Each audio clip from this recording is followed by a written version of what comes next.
হ্যাঁ এভরিওয়ান, আসসালামু আলাইকুম। তোমরা সবাই কেমন আছো? আশা করি ভালো আছো।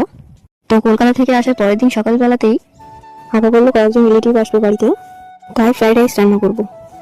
তাই আপা বললো তুই চিকেনটা রান্না কর, আমি বাদ বাকিগুলো করছি। তাই হয়ে গেছে আমার, তুই চিকেনটা করে নে, তাহলে হয়ে যাবে।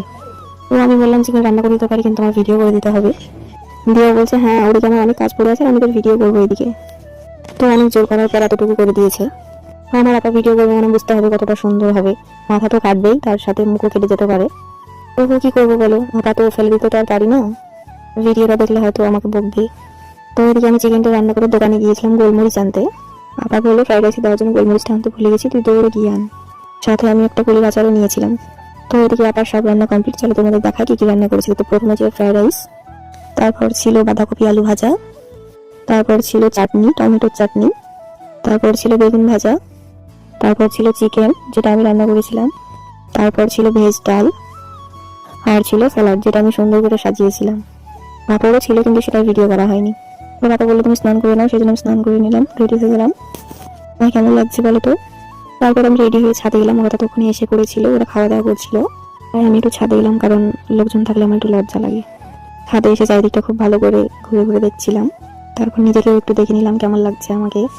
তো খুব রোদ লাগছিল, রোদের দিকে তাকাতে পারছিলাম না, সেদিন খুব রোদ ছিল।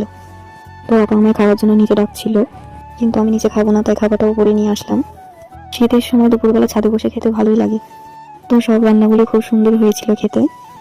এর মধ্যে খেতে খেতে আবার মেঘলা আমায় কল করেছিল। মেঘলা কল করে বললো ঘোষপাড়া স্কুলে খেলা হচ্ছে, দেখতে যাবা? তো আমি বললাম খেতে বসেছি, খাওয়া হোক, তুমি আসো, যাচ্ছি।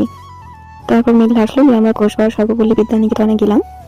আমি, মেঘলা, মেঘলার বোন বর্ষা গিয়েছিলাম, তিনজনে। মেঘলার বোন দুজনেই ওরা এই স্কুলে পড়েছে। তো ওরা অনেক কথা বলছিল আগেকার সব স্মৃতি নিয়ে।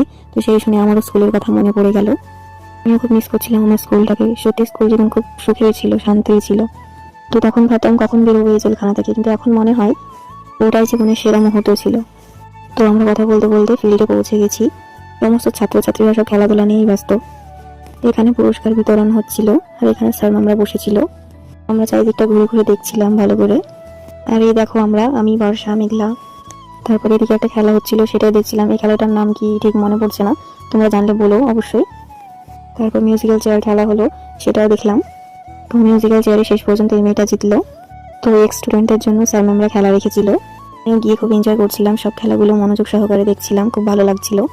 আর এদিকে গো অ্যাজ ইউ লাইক খেলা হচ্ছিল, মানে যেমন খুশি তেমন সাজো, সেটাই দেখছিলাম, খুব সুন্দর লাগছিল দেখতে। এটার জন্য ওয়েট করেছিলাম। সব খেলা হয়ে যাওয়ার পরে বিগত দিনে যারা স্কুলে পড়ে চাকরি পেয়েছে